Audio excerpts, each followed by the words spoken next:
on the Mustang. Haven't really worked on it this week. I've been working on my trailer.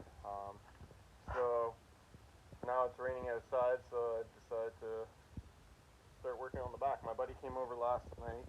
He got it up on jack stands at level. Now we took out the gas tank, put the bumper off, the gas cap and all that. I just removed what's remaining of the old frame and trunk, driver's side, and then I'm going to do the same with the passenger side. The passenger side looks better, but now I have a little right here. This is all the shock mount and brackets and everything. As you can see, it's pretty toast.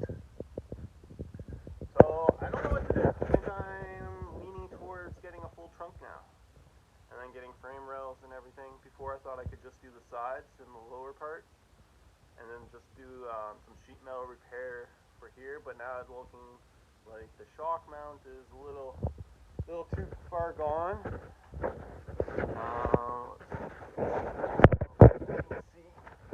There's the rest of the frame. The frame comes up, and to me, this already looks like repaired metal. You can see here, it's already been repaired. But yeah, take it one thing at a time. If anyone's got any suggestions and comments, please let me know. Yeah, it's a journey, one thing at a time, but it's coming together.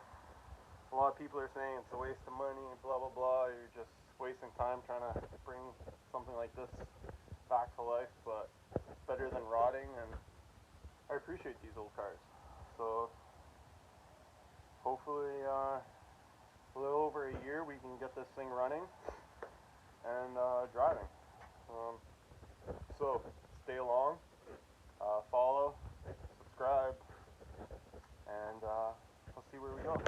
See you guys.